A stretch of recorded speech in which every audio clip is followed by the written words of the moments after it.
ನಮಸ್ಕಾರ ವೀಕ್ಷಕರೇ, ನಾವಿವತ್ತು ಡ್ರೈ ಫ್ರೂಟ್ಸ್ ಲಡ್ಡು ಯಾವ ರೀತಿ ಮಾಡೋದು ಅಂತ ನಾನು ನಿಮಗೆ ತೋರಿಸ್ಕೊಡ್ತೀನಿ.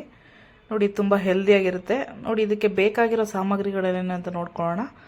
ನೋಡಿ, ಖರ್ಜೂರ ತೊಗೊಂಡಿದ್ದೀನಿ, ಒಂದು ಲಯನ್ ಡೇಟ್ಸ್ ಒಂದು ಬಾಕ್ಸ್ ಇದೆ, ಮತ್ತು ಬಾದಾಮ್ ಒಂದು ಕಪ್ ತೊಗೊಂಡಿದ್ದೀನಿ, ಮತ್ತು ದ್ರಾಕ್ಷಿ ಒಂದು ಕಪ್ ತೊಗೊಂಡಿದ್ದೀನಿ, ವಾಲ್ನಟ್ ಒಂದು ಕಪ್ಪು, ಮತ್ತು ಕುಂಬಳಕಾಯಿ ಸೀಡ್ಸ್, ಪಂಪ್ಕಿನ್ ಸೀಡ್ಸ್ನ ಸ್ವಲ್ಪ ತೊಗೊಂಡಿದ್ದೀನಿ. ನೋಡಿ, ಈ ರೀತಿ 3/4 ಕಪ್ಪು, ಮತ್ತು ಕಪ್ಪು ದ್ರಾಕ್ಷಿ ಇದ್ದರೆ ಹಾಕೊಳ್ಳಿ, ಅದೇನು ಮ್ಯಾಂಡೇಟ್ರಿ ಇಲ್ಲ, ಅದನ್ನು ಸ್ವಲ್ಪ ತೊಗೊಂಡಿದ್ದೀನಿ. ಮತ್ತು ಪಿಸ್ತಾ ಒಂದು 1/4 ಕಪ್ ತೊಗೊಂಡಿದ್ದೀನಿ.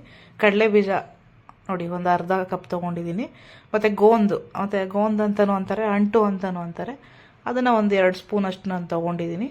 ನೋಡಿ, ಈ ರೀತಿ ಇರುತ್ತೆ ಅಂಟು. ನೋಡಿ, ಅದು ತುಂಬ ಕ್ರಿಸ್ಪಿಯಾಗೂ ಇರುತ್ತೆ, ತುಂಬ ಚೆನ್ನಾಗಿರುತ್ತೆ ಅದನ್ನು ಹಾಕ್ಕೊಂಡ್ರೆ. ಆಮೇಲೆ ಒಂದು 2 ಟೇಬಲ್ ಸ್ಪೂನ್ ಅಷ್ಟು ಗಸಗಸೆ ತೊಗೊಂಡಿದ್ದೀನಿ, ಮತ್ತು ಒಂದು 9 ಏಲಕ್ಕಿನ ನಾನು ತೊಗೊಂಡಿದ್ದೀನಿ. ನೋಡಿ, ತುಪ್ಪ ತೊಗೊಂಡಿದ್ದೀನಿ. ನೋಡಿ, ಇದನ್ನು ಯಾವ ರೀತಿ ಮಾಡೋದು ಅಂತ ನೋಡಿ. ಒಂದು ಬಾಣಲಿಯಲ್ಲಿ ನಾವು ಗಸಗಸೆನ ಹಂಗೆ ಸ್ವಲ್ಪ ಡ್ರೈ ರೋಸ್ಟ್ ಮಾಡ್ಕೊಳ್ಳೋಣ. ನೋಡಿ, ಈ ರೀತಿ ಲೋ ಫ್ಲೇಮಲ್ಲಿ ಇಟ್ಕೊಂಡು ಅದನ್ನು ನಾವು ಫ್ರೈ ಮಾಡ್ಕೊತಾ ಇದ್ದೀನಿ. ವೀಕ್ಷಕರೇ, ಇದು ತುಂಬ ಚೆನ್ನಾಗಿರುತ್ತೆ. ವಿಡಿಯೋನ ಸ್ಕಿಪ್ ಮಾಡದೆ ನೀವು ಕೊನೆ ತನಕ ನೋಡಿ, ಮತ್ತು ನಮಗೆ ಸಪೋರ್ಟ್ ಮಾಡಿ. ನೋಡಿ, ಇದು ನೋಡಿ ಈ ರೀತಿ ತುಂಬ ನೀವು ಹೈ ಫ್ಲೇಮಲ್ಲಿ ಇಟ್ಕೊಂಡ್ರೆ ಎಲ್ಲ ಸೀದೋಗ್ಬಿಡುತ್ತೆ. ಸೊ ನೋಡಿ, ಈ ರೀತಿ ಕಲರ್ ಚೇಂಜ್ ಆಗೋ ತನಕ ನೀವು ಫ್ರೈ ಮಾಡ್ಕೊಬೇಕು ಅದನ್ನು. ನೋಡಿ, ಅದು ಚೆನ್ನಾಗಿ ಫ್ರೈ ಆಗಿದೆ. ನೋಡಿ, ನಾವು ಅದೇ ಬಾಣಲಿಯಲ್ಲಿ ನಾನು ಇವಾಗ ನೋಡಿ ಚೆನ್ನಾಗಿ ಬಾಣಲಿ ಬಿಸಿ ಮಾಡ್ಕೊಬೇಕು. ಯಾಕೆಂದರೆ ತಳ ಸ್ವಲ್ಪ ತಿಕ್ಕಾಗಿರೋದನ್ನೇ ನೀವು ತಗೊಳ್ಳಿ ಪಾತ್ರೆ. ನೋಡಿ, ಅದಕ್ಕೆ ನಾನು ತುಪ್ಪ ಹಾಕ್ಕೊತಾ ಇದ್ದೀನಿ. ನೋಡಿ, ತುಪ್ಪನೂ ಅಷ್ಟೇ ಎಲ್ಲನೂ ಒಂದೇ ಸಲ ಹಾಕ್ಕೊಂಡು ನೀವು ಫ್ರೈ ಮಾಡ್ಕೊಬೇಡಿ. ನೋಡಿ, ಈ ರೀತಿ ನಾವು ಈಗ ಅಂದರೆ ಅಂಟನ್ನ ನಾನು ತುಪ್ಪದಲ್ಲೇ ಹಂಗೆ ಫ್ರೈ ಮಾಡ್ಕೊತಾ ಇದ್ದೀನಿ. ಅದು ನೀವು ಫ್ರೈ ಮಾಡ್ಕೊಬೇಕಾದ್ರೆ ಅದು ಸ್ವಲ್ಪ ನೋಡಿ ಉಬ್ಬುತ್ತೆ ಈ ರೀತಿ. ಅದಕ್ಕೆ ಒಂದೇ ಸಲ ನೀವು ಜಾಸ್ತಿ ಹಾಕ್ಕೊಬಾರ್ದು, ಸ್ವಲ್ಪ ಸ್ವಲ್ಪನೇ ಹಾಕ್ಕೊಂಡು ಅದನ್ನು ಚೆನ್ನಾಗಿ ಫುಲ್ ಕಂಪ್ಲೀಟಾಗಿ ಈ ರೀತಿ ಉಬ್ಬಬೇಕದು. ನೋಡಿ, ಈ ರೀತಿ ಆಗಬೇಕು. ಈ ರೀತಿ ಆಗೋ ತನಕ ನೀವು ಅದನ್ನು ಚೆನ್ನಾಗಿ ಫ್ರೈ ಮಾಡ್ಕೊಳ್ಳಿ. ನೋಡಿ, ಅದು ಫ್ರೈ ಮಾಡಿಕೊಂಡು ಎಲ್ಲನೂ ಒಂದು ಬೌಲಲ್ಲಿ ನೀವು ಎಲ್ಲನೂ ಅಷ್ಟೇ ಮಿಕ್ಸ್ ಮಾಡಿ ಹಂಗೆ ಮಿಕ್ಸ್ ಮಾಡ್ಕೊಳ್ಳೋಣ. ಲಾಸ್ಟಲ್ಲಿ ನಾವು ಎಲ್ಲನೂ ಒಂದೇ ಬೌಲ್ ಒಳಗಡೆ ಹಾಕ್ಕೊಳ್ಳಿ. ನೋಡಿ, ಅದಕ್ಕೆ ಇನ್ನೊಂದು ಸ್ವಲ್ಪ ತುಪ್ಪ ಹಾಕ್ಕೊಂಡು ಉಳಿದಿರೋ ಗೋಂದನ್ನು ಇವಾಗ ಹಾಕ್ಕೊಂಡಿದ್ದೀನಿ. ನೋಡಿ, ಅದನ್ನು ಅಷ್ಟೇ ಚೆನ್ನಾಗಿ ಈ ರೀತಿ ಒಂದೇ ಸಮಕ್ಕೆ ನಾವು ಫ್ರೈ ಮಾಡ್ಕೊಬೇಕು. ನೋಡಿ, ಅದನ್ನು ಫ್ರೈ ಮಾಡಿಕೊಂಡು ತೆಗೊಳ್ಳಿ. ನೋಡಿ, ಅದಕ್ಕೆ ನಾನು ಇನ್ನೂ ಒಂದು 2 ಸ್ಪೂನ್ ತುಪ್ಪ ಹಾಕ್ಕೊಂಡು ಬಾದಾಮ್ ಇತ್ತಲ್ವ, ಬಾದಾಮ್ 1 ಕಪ್ಪನ್ನು ಒಂದೇ ಸಲ ಹಾಕ್ಕೊತಾ ಇದ್ದೀನಿ, ಅದೇನು ಉಬ್ಬಲ್ಲ. ಸೊ ಅದನ್ನು ಹಂಗೆ ತುಪ್ಪದಲ್ಲಿ ಚೆನ್ನಾಗಿ ಫ್ರೈ ಮಾಡ್ಕೊಳ್ಳಿ. ನೋಡಿ, ಈ ರೀತಿ ಕಲರ್ ಚೇಂಜ್ ಆಗೋ ತನಕ ಚೆನ್ನಾಗಿ ನೀವು ಬಾದಾಮನ್ನ ಫ್ರೈ ಮಾಡ್ಕೊಬೇಕು. ನೋಡಿ, ಅದನ್ನು ಫ್ರೈ ಮಾಡಿಕೊಂಡು ಸಪ್ರೇಟಾಗಿ ತಗೊಳ್ಳಿ. ನೋಡಿ, ಅದಕ್ಕೆ ನಾನು 1 ಕಪ್ ವಾಲ್ನಟ್ ಇತ್ತಲ್ವಾ, ವಾಲ್ನಟ್ ಹಾಕ್ಕೊತಾ ಇದ್ದೀನಿ. ನೋಡಿ, ನಿಮ್ಗೆ ಯಾವ ರೀತಿ ಡ್ರೈ ಫ್ರೂಟ್ಸ್ ಎಷ್ಟು ಥರ ಇರುತ್ತೆ ಅಷ್ಟನ್ನು ಹಾಕೊಬೋದು ನೀವು. ಇದನ್ನೇ ಜಾಸ್ತಿ ಇದನ್ನೇ ಕಡಿಮೆ, ಆ ರೀತಿ ಏನಿಲ್ಲ. ನೋಡಿ, ಇದನ್ನು ಒಂದು ಬೌಲಲ್ಲಿ ಟ್ರಾನ್ಸ್ಫರ್ ಮಾಡಿಕೊಡಿ. ನೋಡಿ, ಅದು ಬಾದಾಮು ವಾಲ್ನಟ್ಟು ಸ್ವಲ್ಪ ಕಲರ್ ಚೇಂಜ್ ಆಗೋಯ್ತು ತುಪ್ಪ. ಸೊ ಅದಕ್ಕೆ ನಾವು ಅದನ್ನು ಕ್ಲೀನ್ ಮಾಡ್ಕೊಂಬಿಡೋಣ ಇದನ್ನು. ಯಾಕೆಂದರೆ ಮತ್ತೆ ಎಲ್ಲ ಅದು ಫುಲ್ ಕಪ್ಪಗೆ ಆಗಿಬಿಡುತ್ತೆ. ಸೊ ಹಂಗಾಗಿ ನಾನು ಇದನ್ನು ಕ್ಲೀನ್ ಮಾಡ್ಕೊತಾ ಇದ್ದೀನಿ. ನೋಡಿ, ಕಪ್ಪು ದ್ರಾಕ್ಷಿ ಅಂತಂದರೆ ಅದು ಸ್ವಲ್ಪ ಜಾಸ್ತಿ ಹಾಕೊಂಡ್ಬಿಟ್ರೆ ನೀವು ತುಂಬ ಹುಳಿ ಆಗಿಬಿಡುತ್ತೆ. ಸೊ ಅದು ಸ್ವಲ್ಪ ಹುಳಿ ತುಂಬ ಸ್ವೀಟಾಗಿ ಚೆನ್ನಾಗಿರುತ್ತೆ ಅಂತ ನಾನು ಅದನ್ನು ಸ್ವಲ್ಪ ಹಾಕ್ಕೊಂಡಿದ್ದೀನಿ. ನೋಡಿ, ಇವಾಗ ಒಂದು 2 ಸ್ಪೂನ್ ತುಪ್ಪ ಹಾಕ್ಕೊಂಡು, ನೋಡಿ 1 ಸ್ಪೂನ್ ಹಾಕ್ಕೊಂಡು ಅದನ್ನು ಪಿಸ್ತಾ ಸ್ವಲ್ಪ ಇದೆಲ್ಲ 1 ಸ್ಪೂನ್ ತುಪ್ಪ ಹಾಕ್ಕೊಂಡು ಚೆನ್ನಾಗಿ ಅದನ್ನು ಫ್ರೈ ಮಾಡಿಕೊಡಿ. ನೋಡಿ, ತುಪ್ಪ ಎಲ್ಲನೂ ಅಷ್ಟೇ ಒಂದೇ ಸಲ ಹಾಕ್ಬಿಟ್ರೆ ಫುಲ್ ಕಪ್ಪಗೆ ಆಗಿಬಿಡುತ್ತೆ. ಸೊ ಅದು ಯಾವ್ಯಾವ್ದು ಫ್ರೈ ಮಾಡೋದಕ್ಕೆ ಎಷ್ಟೆಷ್ಟು ಬೇಕೋ ಅಷ್ಟನ್ನು ನಾನು ಹಾಕ್ಕೊತಾ ಇದ್ದೀನಿ. ನೋಡಿ, ಈ ರೀತಿ ಚೆನ್ನಾಗಿ ಪಿಸ್ತಾನ ಫ್ರೈ ಮಾಡ್ಕೊಬೇಕು. ಪಿಸ್ತಾನೂ ಅಷ್ಟೇ ನೀವು ತುಂಬ ಜಾಸ್ತಿ ಹಾಕೊಂಡ್ಬಿಟ್ರೆ ಸ್ವಲ್ಪ ಕಹಿ ಬಂದ್ಬಿಡುತ್ತೆ. ಸೊ ಅದಕ್ಕೆ ಕರೆಕ್ಟ್ ಕ್ವಾಂಟಿಟಿಯಲ್ಲಿ ನೀವು ಎಲ್ಲನೂ ಅಷ್ಟೇ ಕರೆಕ್ಟಾಗಿ ಹಾಕ್ಕೊಂಡು ಫ್ರೈ ಮಾಡ್ಕೊಬೇಕು. ನೋಡಿ, ತುಪ್ಪನೂ ಅಷ್ಟೇ 1 ಸ್ಪೂನ್ ಹಾಕ್ಕೊಳ್ಳಿ ಸಾಕು. ಇದು ದ್ರಾಕ್ಷಿ ಚೆನ್ನಾಗಿ ಇದು ಮಾಡ್ಕೊಳ್ಳೋಣ. ದ್ರಾಕ್ಷಿ ಸ್ವಲ್ಪ ಟೈಮ್ ಜಾಸ್ತಿ ಹಿಡಿಯುತ್ತೆ. ಲೋ ಫ್ಲೇಮಲ್ಲಿ ಇಟ್ಕೊಂಡು ಅದನ್ನು ಈ ರೀತಿ ಚೆನ್ನಾಗಿ ನೀವು ಫ್ರೈ ಮಾಡ್ಕೊಬೇಕು. ಸ್ವೀಟು ಅಷ್ಟೇ, ನಾವಿಲ್ಲಿ ಯಾವ ಶುಗರ್ನೂ ಯೂಸ್ ಮಾಡಲ್ಲ, ಯಾವ ಬೆಲ್ಲನೂ ಯೂಸ್ ಮಾಡಿಲ್ಲ ನಾನು. ಸೊ ಇದಕ್ಕೆ ಈ ದ್ರಾಕ್ಷಿದು ಮತ್ತು ಡೇಟ್ಸ್ ಎಲ್ಲ ಹಾಕ್ತೀವಲ್ಲ, ಅದ್ರ ಸ್ವೀಟೇ ಸಾಕು. ನೋಡಿ, ಈ ರೀತಿ ಡಯಾಬಿಟಿಸ್ ಇರೋರಿಗೆಲ್ಲ ನೀವು ಈ ರೀತಿ ಮಾಡ್ಕೊಬೋದು, ತುಂಬ ಚೆನ್ನಾಗಿರುತ್ತೆ. ನೋಡಿ, ಅವ್ರಿಗೆ ಅದು ತಿನ್ನಬಾರ್ದು ಒಂಥರ ಶುಗರ್ ಇದಿದೆ ಅಂತ. ಬಟ್ ಈ ಥರ ಮಾಡ್ಕೊಂಡು ನೀವು ಡೈಲಿ ಒಂದೊಂದು ತಿನ್ಕೊಬೋದು, ಏನೂ ಪ್ರಾಬ್ಲಮ್ ಆಗೋಲ್ಲ. ನೋಡಿ ಈ ರೀತಿ ಚೆನ್ನಾಗಿ ನೋಡಿ ಒಂದೇ ಸಮಕ್ಕೆ ದ್ರಾಕ್ಷಿನೂ ಅಷ್ಟೇ ಎಲ್ಲ ಚೆನ್ನಾಗಿ ಫ್ರೈ ಆಗಿದೆ ನೋಡಿ. ಆ ರೀತಿ ಫ್ರೈ ಮಾಡ್ಕೊಬೇಕು ನೋಡಿ. ಇದಕ್ಕೆ ನಾನು ಒಂದು ಅರ್ಧ ಸ್ಪೂನ್ ತುಪ್ಪ ಹಾಕ್ಕೊತಾ ಇದ್ದೀನಿ. ಅರ್ಧ ಸ್ಪೂನ್ ಆದರೆ ಸಾಕಂಗೆ, ಸ್ವಲ್ಪನೇ ತೊಗೊಂಡಿದ್ದೀನಿ ನಾನು ಕಪ್ಪು ದ್ರಾಕ್ಷಿ. ಇದು ಅಷ್ಟೇ ಸ್ವಲ್ಪ ಡಿಫ್ರೆಂಟ್ ಫ್ಲೇವರೇ ಬರುತ್ತೆ ಈ ರೀತಿ ನಾವು ಈ ಕಪ್ಪು ದ್ರಾಕ್ಷಿನ ಹಾಕ್ಕೊಳ್ಳೋದ್ರಿಂದ. ಸ್ವಲ್ಪ ಹುಳಿ ಫ್ಲೇವರ್ ಇರೋದ್ರಿಂದ ಇದು ಹುಳಿ ಸ್ವೀಟು ಎರಡು ಅಷ್ಟೇ, ಅದು ಕಾಂಬಿನೇಷನ್ ತುಂಬ ಚೆನ್ನಾಗಿರುತ್ತೆ ನೋಡಿ. ಈ ರೀತಿ ಎಲ್ಲನೂ ಒಂದೇ ಸಮಕ್ಕೆ ಈ ರೀತಿ ಉಬ್ಬಬೇಕು, ಆ ರೀತಿ ನೀವು ಫ್ರೈ ಮಾಡ್ಕೊಬೇಕು ಇದನ್ನು ನೋಡಿ. ಅದನ್ನು ಅಷ್ಟೇ ಫ್ರೈ ಮಾಡಿ ನಾನು ತಗೊತಾ ಇದ್ದೀನಿ ನೋಡಿ. ಎಲ್ಲ ತುಪ್ಪದಲ್ಲೇ ಹುರಿದಿರೋದ್ರಿಂದನೂ ಅದು ಸ್ವಲ್ಪ ಸ್ವೀಟ್ ಇರುತ್ತೆ, ತುಂಬ ಚೆನ್ನಾಗಿರುತ್ತೆ. ಅದರಲ್ಲೂ ಮನೆಯಲ್ಲೇ ಮಾಡಿರೋ ತುಪ್ಪ ನೀವು ಯೂಸ್ ಮಾಡಿದ್ದೀರಾ ಅಂದರೆ ಅದ್ರದ್ದು ಟೇಸ್ಟೇ ಬೇರೆ ನೋಡಿ. ಇದಕ್ಕೆ ನಾನೊಂದು ಅರ್ಧ ಸ್ಪೂನ್ ತುಪ್ಪ ಹಾಕ್ಕೊಂಡು ಕಡಲೆ ಬೀಜ ಹಾಕ್ಕೊತಾ ಇದ್ದೀನಿ ನೋಡಿ. ಈ ರೀತಿ ಕಡಲೆ ಬೀಜ ನೀವು ಹಾಕ್ಕೊಳ್ಳೋದ್ರಿಂದ ಇದು ಡಿಫ್ರೆಂಟ್ ಟೇಸ್ಟೇ ಬರುತ್ತೆ ನಿಮಗೆ. ಇದು ತುಂಬ ಟೇಸ್ಟಿಯಾಗಿರುತ್ತೆ ಕಡಲೆ ಬೀಜ ಹಾಕ್ಕೊಳ್ಳೋದ್ರಿಂದ ನೋಡಿ. ಅದನ್ನು ಅಷ್ಟೇ ತುಪ್ಪದಲ್ಲಿ ಈ ರೀತಿ ಸ್ವಲ್ಪ ಫ್ರೈ ಮಾಡ್ಕೊಬೇಕು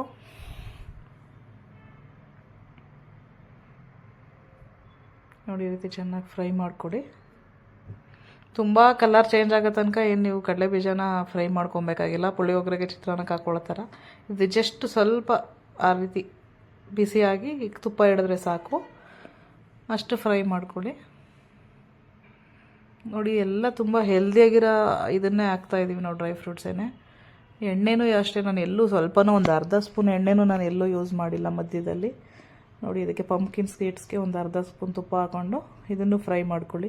ನೀವು ಇದಕ್ಕೆ ಬೇಕಾದರೆ ಮಸ್ಕ್ ಮೆಲನ್ ಸೀಡ್ಸ್ ಇದ್ದರೆ ನೀವು ಅದನ್ನು ಹಾಕೊಬೋದು, ಅದು ಚೆನ್ನಾಗಿರುತ್ತೆ. ಮತ್ತು ಇನ್ನು ಯಾವ್ದಾರು ಸೀಡ್ಸ್ ಬರುತ್ತಲ್ವ, ಈಗ ಸನ್ಫ್ಲವರ್ ಸೀಡ್ಸು ಅದನ್ನು ಅಷ್ಟೇ, ಎಷ್ಟು ಥರ ಇದೆ ಅಷ್ಟನ್ನು ಹಾಕೊಬೋದು ನೋಡಿ. ಈ ರೀತಿ ನಾವು ಅದನ್ನು ಫ್ರೈ ಮಾಡ್ಕೊಬೇಕು.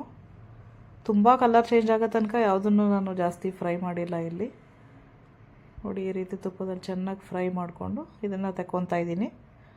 ಬಿಳಿ ಎಳ್ಳಿದ್ರೆ ಬೇಕಾದರೆ ಅದನ್ನು ಹಾಕೊಬೋದು, ಅದು ಸ್ವಲ್ಪ ಡಿಫ್ರೆಂಟ್ ಟೇಸ್ಟೇ ಆಗುತ್ತೆ. ಕಡಲೆ ಬೀಜ ಇತ್ತಲ್ಲ, ಕಡಲೆ ಬೀಜನೂ ಹಾಕಿದ್ದೀನಿ. ಬಟ್ ಕಡಲೆ ಬೀಜ ಎಳ್ಳನ್ನು ಕೂಡ ನೀವು ಚೆನ್ನಾಗಿ ಫ್ರೈ ಮಾಡಿ ಹಾಕೊಬೋದು ನೋಡಿ. ಅದಕ್ಕೆ ಒಂದು ಸ್ಪೂನ್ ತುಪ್ಪ ಹಾಕ್ಕೊಂಡಿದ್ದೀನಿ. ಅದಕ್ಕೆ ನನಗೆ ಡೇಟ್ಸ್ ಇತ್ತಲ್ವ ಒಂದು ಬಾಕ್ಸು ನೋಡಿ, ಒಂದು ಬಾಕ್ಸ್ ಲಯನ್ ಡೇಟ್ಸು ಅಂದರೆ ಸೀಡ್ಲೆಸ್ ಇತ್ತಲ್ವ ಅದನ್ನು ತೊಗೊಂಡಿದ್ದೀನಿ ನಾನು. ಸೊ ಅದನ್ನು ಹಾಕ್ಕೊಂಡು ಡೇಟ್ಸ್ನ ಫ್ರೈ ಮಾಡ್ಕೊತಾ ಇದ್ದೀನಿ ನೋಡಿ. ತುಪ್ಪದಲ್ಲಿ ಸ್ವಲ್ಪ ಬಿಸಿ ಮಾಡ್ಕೊಳ್ಳಿ ಸಾಕಿದು. ಬೇಕಾದ್ರೆ ಸಣ್ಣದಾಗಿ ಕಟ್ ಮಾಡಿ ನೀವು ಈಗ ಹಂಗೆ ಸಿಗೋ ಥರನೂ ಮಾಡ್ಕೊಬೋದು. ಬಟ್ ನಾನು ಅದೇ ರೀತಿ ಇದೇ ಮಾಡ್ಕೊತಾ ಇದ್ದೀನಲ್ವ, ಉಂಡೆ ಮಾಡ್ಕೊಳ್ಳೋ ಥರದಿಂದ ಫುಲ್ ಹಾಕ್ಕೊಂಡಿದ್ದೀನಿ ಹಂಗೆ ಗ್ರೈಂಡ್ ಮಾಡ್ಕೊಳ್ಳೋಣ ಅಂತ. ನಿಮ್ಗೆ ಅದೇ ಥರ ಫುಲ್ ಎಲ್ಲ ಡ್ರೈ ಫ್ರೂಟ್ಸ್ನೂ ಇದು ಮಾಡಿ, ಈ ಥರ ಕಟ್ ಮಾಡಿ ಸಣ್ಣದಾಗಿ ಮಾಡೋದನ್ನು ನಾನು ನಿಮ್ಗೆ ಒಂದ್ಸಲ ಬರ್ಫಿ ಟೈಪ್ ಮಾಡಿ ನಾನು ನಿಮಗೆ ನೆಕ್ಸ್ಟ್ ಟೈಮ್ ವೀಡಿಯೋದಲ್ಲಿ ಅಪ್ಲೋಡ್ ಮಾಡ್ತೀನಿ ಯಾವ ರೀತಿ ಮಾಡೋದು ಅಂತ ನೋಡಿ. ಎಲ್ಲನೂ ನಾನು ತುಪ್ಪದಲ್ಲಿ ಚೆನ್ನಾಗಿ ಫ್ರೈ ಮಾಡ್ಕೊಂಡಿದ್ದೀನಿ ನೋಡಿ. ಅದನ್ನು ಸ್ವಲ್ಪ ತಣ್ಣಗಾಗೋ ತನಕ ಬಿಡೋಣ, ಅಂದರೆ ಜಾಸ್ತಿ ಫುಲ್ಲು ತಣ್ಣಗೂ ಆಗಬಾರ್ದು, ಸ್ವಲ್ಪ ಬಿಸಿ ಇದ್ದಂಗೆ ನಾವು ಅದನ್ನು ಗ್ರೈಂಡ್ ಮಾಡ್ಕೊಬೇಕು. ಯಾಕೆಂದರೆ ನಾವು ಅದನ್ನು ಉಂಡೆ ಕಟ್ಟಬೇಕಲ್ವಾ, ಸೊ ಅದಕ್ಕೆ ಸ್ವಲ್ಪ ಬಿಸಿ ಇದ್ದಾಗ ನಾವು ಅದನ್ನು ಗ್ರೈಂಡ್ ಮಾಡ್ಕೊಳ್ಳೋಣ ನೋಡಿ. ಈ ರೀತಿ ಎಲ್ಲನೂ ಚೆನ್ನಾಗಿ ಮಿಕ್ಸ್ ಮಾಡ್ಕೊಬೇಕು ನೋಡಿ. ಅದಕ್ಕೆ ನಾನು ಹುರಿದಿಟ್ಕೊಂಡಿದ್ದೆ ಅಲ್ವಾ ಗಸಗಸೆ ಒಂದು 2 ಸ್ಪೂನು, ಅದನ್ನು ಇವಾಗ ಸೇರಿಸ್ಕೊತಾ ಇದ್ದೀನಿ ಇದಕ್ಕೆ ನೋಡಿ. ಗಸಗಸೆ ಹಾಕ್ಬಿಟ್ಟು ಚೆನ್ನಾಗಿ ಮಿಕ್ಸ್ ಮಾಡ್ಕೊಬೇಕು. ಯಾಕೆಂದರೆ ನಾವು ಇದನ್ನು ಒಂದೇ ಸಲ ಒಂದೊಂದು ಐಟಮ್ನೇ ನಾವು ಇಲ್ಲಿ ಗ್ರೈಂಡ್ ಮಾಡಿ ಮಿಕ್ಸ್ ಮಾಡಿದ್ರೆ ಅದು ಕ್ಲೀನಾಗಿ ಮಿಕ್ಸ್ ಆಗೋಲ್ಲ. ಸೊ ಅದು ಡಿಫ್ರೆಂಟ್ ಇದಾಗಿಬಿಡುತ್ತೆ ಒಂದೊಂದು ಕಡೆ. ಸೊ ಈ ರೀತಿ ಚೆನ್ನಾಗಿ ಎಲ್ಲನೂ ಹುರಿದು ಒಂದೇ ಬಾಣಲಿಯಲ್ಲಿ ಹಾಕಿ ಚೆನ್ನಾಗಿ ಮಿಕ್ಸ್ ಮಾಡಿಕೊಂಡು ಆಮೇಲೆ ಗ್ರೈಂಡ್ ಮಾಡ್ಕೊಬೇಕು ನೋಡಿ. ಇದನ್ನು ನಾನು 3 ಸಲ ಗ್ರೈಂಡ್ ಮಾಡ್ಕೊತೀನಿ, ಇದು ಚೆನ್ನಾಗಿ ಮಿಕ್ಸ್ ಮಾಡಿ ಇಟ್ಕೊಂಡಿರೋದನ್ನು ನೋಡಿ. ಒಂದೇ ಸಲ ಜಾಸ್ತಿನೂ ನೀವು ಹಾಕ್ಬಿಟ್ಟು ಗ್ರೈಂಡ್ ಮಾಡಬಾರ್ದು, ಯಾಕೆಂದರೆ ಅದು ಫುಲ್ಲು ಕ್ಲೀನ್ ಒಂದೇ ಸಮಕ್ಕೆ ಅದು ಗ್ರೈಂಡ್ ಆಗೋಲ್ಲ. ಸೊ ಅದಕ್ಕೆ ಸ್ವಲ್ಪ ಹಾಕ್ಕೊಂಡು ಒಂದೇ ಸಮಕ್ಕೆ ಒಂದೇ ಸೈಜ್ಗೆ ಬರೋ ಥರ ನಾವು ಅದನ್ನು ಗ್ರೈಂಡ್ ಮಾಡ್ಕೊಬೇಕು ನೋಡಿ. ಅದಕ್ಕೆ 9 ಏಲಕ್ಕಿ ಇಟ್ಕೊಂಡಿದೆ ಅಲ್ವಾ, 3 ಹಾಕ್ಕೊತೀನಿ ನಾನು 3 ಸುತ್ತಿಗೂ ನೋಡಿ. ಇದನ್ನು ನಾನು ಗ್ರೈಂಡ್ ಮಾಡ್ಕೊಳ್ಳೋಣ ನೋಡಿ. ಇದು ಗ್ರೈಂಡ್ ಮಾಡ್ಕೊಂಡಿದ್ದೀನಿ ನಾನು ನೋಡಿ. ಈ ರೀತಿ ಗ್ರೈಂಡ್ ಆಗಬೇಕು, ಅಂದರೆ ಫುಲ್ಲು ನೀವು ನುಣ್ಣಗೂ ಅಂದರೆ ಫುಲ್ ನೈಸಾಗೂ ನೀವು ರುಬ್ಕೊಬಾರ್ದು. ಈ ರೀತಿ ಸ್ವಲ್ಪ ತರಿಯಾಗಿದ್ದಂಗೆ ಚೆನ್ನಾಗಿ ಮಿಕ್ಸ್ ಮಾಡ್ಕೊಳ್ಳಿ ಸಾಕು ನೋಡಿ. ಈ ರೀತಿ ತರಿ ಇದ್ದಂಗೆ ರುಬ್ಕೊಬೇಕು ನೀವು ಇದನ್ನು ನೋಡಿ. ಗ್ರೈಂಡ್ ಮಾಡ್ಕೊಳ್ಳೋಕ್ಕೂ ಅಷ್ಟೇ ನಾನು ಏನೂ ಹಾಕಿಲ್ಲ ಇದಕ್ಕೆ, ಯಾವ ಬೆಲ್ಲನೂ ಹಾಕಿಲ್ಲ, ಪಾಕಕ್ಕೆ ಏನೂ ಇಲ್ಲ. ಸೊ ಅದೇ ಅಂಟು ಥರ ಇರುತ್ತೆ. ನಾವು ಕಡಲೆ ಬೀಜ ಹಾಕಿದ್ದೀವಲ್ವ, ಕಡಲೆ ಬೀಜ ಮತ್ತು ಡೇಟ್ಸು ಆ ಥರದ್ದೇ ಅಂಟು ಸಾಕೋದಕ್ಕೆ ಆಮೇಲೆ ಅಂಟು ಕೂಡ ನಾವು ಸೇರಿಸಿದ್ದೀವಲ್ವಾ, ಸೊ ಇಷ್ಟು ಹಾಕ್ಕೊಂಡ್ರೆ ಸಾಕು. ನೋಡಿ ಎಲ್ಲನೂ ಒಂದು ಸಮಕ್ಕೆ ನಾನು ಗ್ರೈಂಡ್ ಮಾಡ್ಕೊಂಡಿದ್ದೀನಿ. ಅದನ್ನು ಇನ್ನೊಂದು ಸಲ ಮಿಕ್ಸ್ ಮಾಡಿಕೊಂಡು ನೋಡಿ, ಇನ್ನೂ ಸ್ವಲ್ಪ ಬಿಸಿ ಬಿಸಿನೇ ಇದೆ ಅದು. ಅಂದರೆ ತುಂಬ ಬಿಸಿ ಇದ್ದಾಗ ನೀವು ರುಬ್ಬಕ್ಕೆ ಹೋಗಬೇಡಿ, ಅದು ಚೆನ್ನಾಗಾಗಲ್ಲ ಆಮೇಲೆ. ನೋಡಿ ಇದನ್ನು ನಾವು ಈ ರೀತಿ ಉಂಡೆ ಮಾಡ್ಕೊಳ್ಳೋಣ. ನೋಡಿ ಇದನ್ನು ನಿಮಗೆ ಗೊತ್ತಾಗುತ್ತೆ, ಇದು ಕಡಲೆ ಬೀಜನೂ ಹಾಕಿರೋದ್ರಿಂದ ಅದು ಸ್ವಲ್ಪ ಎಣ್ಣೆ ಬಿಡೋದ್ರಿಂದ ಚೆನ್ನಾಗಿ ಉಂಡೆ ಕಟ್ಕೊಳುತ್ತೆ ಅದು. ಸೊ ಅದಕ್ಕೆ ನೀವು ಎಕ್ಸ್ಟ್ರಾ ಏನೂ ಹಾಕಬೇಕಾಗಿಲ್ಲ. ನೋಡಿ ಈ ರೀತಿ ಉಂಡೆ ಕಟ್ಕೊಳ್ಳಿ. ನೋಡಿ ವೀಕ್ಷಕರೇ, ಇದು ತುಂಬ ಹೆಲ್ದಿಯಾಗಿರುತ್ತೆ. ಡೈಲಿ ಈ ರೀತಿ ಮಾಡ್ಕೊಂಡು ಮಕ್ಳಿಗೆ ಡೈಲಿ ಒಂದೊಂದು ಕೊಡ್ಬೋದು. ಮತ್ತು ಡಯಾಬಿಟಿಸ್ ಇರೋರು ಒಂದೊಂದು ತಿನ್ಬೋದು. ಶುಗರು ನಾವು ಜಾಗರಿ ಏನು ಯೂಸ್ ಮಾಡಿಲ್ಲ ಇಲ್ಲಿ. ನೋಡಿ ತುಂಬ ಸ್ವೀಟ್ ಇಷ್ಟಪಡೋರು ಸ್ವಲ್ಪ ಡೇಟ್ಸ್ನ ನೀವು ಜಾಸ್ತಿ ಮಾಡ್ಕೊಳ್ಳಿ ಅಷ್ಟೇ, ಇನ್ನೇನು ಇಲ್ಲ ಇಲ್ಲಿ ಸ್ವೀಟದು. ನೋಡಿ ಈ ರೀತಿ ನೋಡಿ, ನಾವು ಇಷ್ಟು ನಾನು ತೊಗೊಂಡಿರೋದ್ರಿಂದ ಇದರಲ್ಲಿ ನನಗೆ ಒಂದು 25 ಉಂಡೆ ಆಗುತ್ತೆ ಇದರಲ್ಲೇನೆ ನನಗೆ.